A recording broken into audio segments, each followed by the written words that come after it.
तीसरा अध्याय। हे नारद जी, जो कुछ कृष्ण ने युधिष्ठिर से कहा वही तुमसे कहता। एक समय धर्मराज युधिष्ठिर जो एवं दुर्योधन से सब कुछ हार गए तो द्रौपदी के बालों को पकड़कर दुष्ट दुशासन ने खींचा और वस्त्र भी पकड़कर खींचे तो श्री कृष्ण भगवान ने रक्षा की। उसके पश्चात युधिष्ठिरादि राज्य को छोड़कर काम्यक वन को चले गए।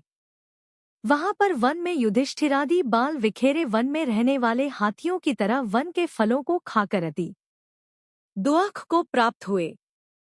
एक समय देवकी के पुत्र श्री कृष्ण भगवान उनको दुखी जानकर काम्यक वन को गए।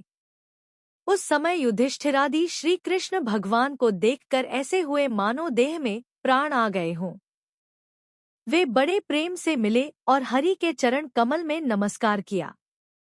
द्रौपदी ने भी प्रणाम किया। राजा युधिष्ठिर को दुखी देखकर और ऐसे ही द्रौपदी को भी दुखी देखकर श्री कृष्ण भगवान भी अत्यंत दुखी हुए।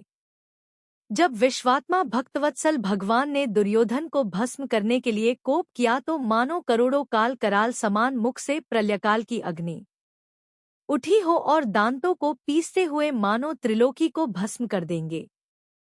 तब अर्जुन कृष्ण भगवान को क्रोध में देखकर भय के कांप उठा। युधिष्ठिर और द्रौपदी तथा दूसरे उपस्थित वृंद हाथ जोड़कर भगवान को प्रसन्न करने के लिए स्तुति करने लगे। अर्जुन कहने लगे, हे कृष्ण, हे जगन्नाथ, हे नाथ, मैं जगत के बाहर नहीं हूँ, फिर आप मेरी रक्षा क्यों नहीं करते? आप तो सारे जगत की रक्षा करने वाले हो, जिसके नेत्र के गिरने से ब्रह्मा का पतन हो जाता है, जिनके कोप से क्या कुछ न हो जाए कोई कुछ नहीं कह सकता। हे तात, हे जगतपते, इस सहार करने वाले क्रोध को हरो। आपके क्रोध से संसार में प्रलय हो जाएगी। भगवान कहने लगे कि हे नारद जी। अर्जुन ने इस प्रकार कहकर हाथ जोड़कर श्री कृष्ण भगवान को नमस्कार करने लगे। तब श्री कृष्ण भगवान अर्जुन के इस प्रकार के स्तुति वचन सुनकर शीतल हो गए। फिर प्रेम से आकुल व्याकुल होकर युधिष्ठिरादि श्री भगवान को बारंबार नमस्कार करने लगे।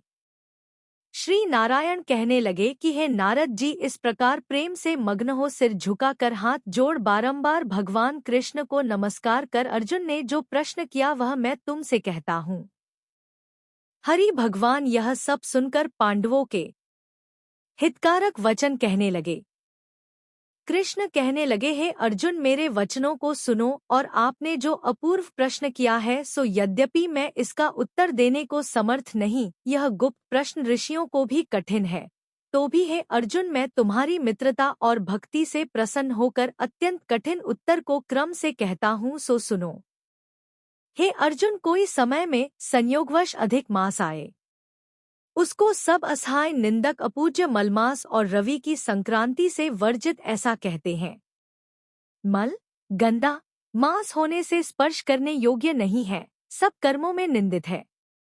इस प्रकार लोगों से वचन सुनकर वह मलमास कांतिहीन निरुद्योगी दुख से युक्त मेरे पास आया और बैकुंठ में, जहाँ पर मैं निवास करता था, स्वर्ण के सिंहासन पर बैठे हुए देखकर मुझको दंडवत प्रमाण किया और दोनों हाथ जोड़ नेत्रों से आंसू बहाता हुआ इस प्रकार कहने लगा।